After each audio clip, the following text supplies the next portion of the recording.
So Iran will not get a nuclear bomb under the Trump administration. We have heard this from the president, from his Secretary of Defense as well. The big question here, will Iran agree to a deal before President Trump's deadline? What are your thoughts? Look, the first thing to understand when dealing with the Islamic Republic of Iran, the Ayatollahs, is that this is a regime that does not negotiate to make peace. Iran negotiates to buy time. And, we learned from experience with this regime that no deal is better than a bad deal. We need a deal that ends Iran's nuclear threat, not just delays it. And I want to talk about some of the ramifications of that. Some experts have said, though, first, that Iran believes a nuclear weapon would guarantee the preservation of the regime. With the stakes that high, what do you think they might be willing to do in order to protect this nuclear mission? Look, I think you're right. I think the Islamic regime in Iran sees the nuclear threat as essential to their regime. They also see the subjugation of women as essential to their regime. And the West needs to understand that this is a threat not only to Israel and other countries in the region, which are already been in various levels of war with Iran over the past several years, Iran or its proxies. Saudi Arabia and other countries in the Gulf were at war with the Iranian-backed Houthis. The Syrian people were at war with the Iranian-backed regime of Assad and Hezbollah. Thank God that they were removed. And I think the international community needs to understand that maximum pressure worked. Sanctions worked.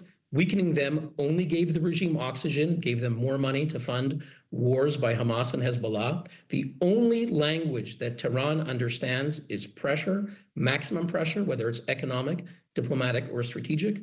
And this regime, if they're empowered, they will continue to repress their own people, to beat, blind, and poison women who demand their rights, and they'll continue to threaten human rights activists in America. Let's keep in mind, I was just at a trial in federal court in New York a few days ago.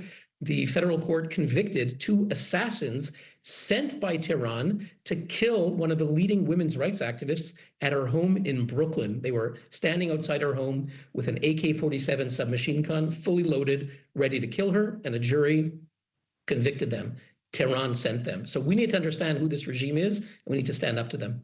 Yeah, who we're dealing with here. I want to talk ramifications for a moment. The administration essentially saying they want to do this the nice way, through a deal.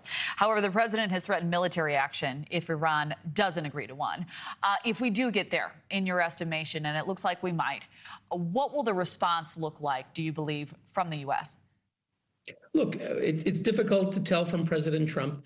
At times, he makes very powerful threats to Iran and its proxies. The United States has already begun to bomb the Houthis, who have ruined international shipping. They've threatened the international community for the past year and a half and blocked key shipping route for the world. The United States administration, President Trump, made very clear that he regards Iran as responsible for them and made very powerful threats.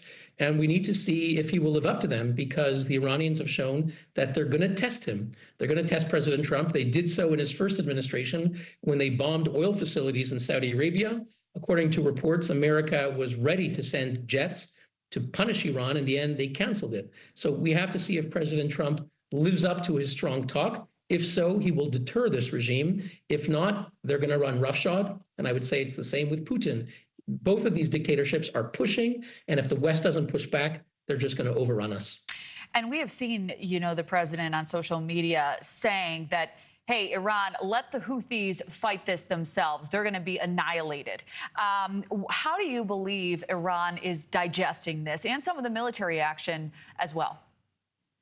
Well, I think they're seeing for the first time in over a year and a half that someone from the West is pushing back. Keep in mind that they were bombing, Western shippings. They're sending attacks on Israel. I'm speaking to you now from Jerusalem, where the Houthis nearly every day fire a ballistic missile at Israelis, sending millions into bomb shelters. And the international community so far has allowed it. The Trump administration, we have to give them credit for a few things they did right. They declared the Houthis are a terrorist organization recently. That was not the case before. They decided they're going to fight back. And why should a ragtag group of terrorists who declare, it's their motto, death to Israel, death to the Jews, death to America, and they're sitting there on the Red Sea, blocking international shipping from the Red Sea, from a key route from international commerce and trade. It's a violation of international law.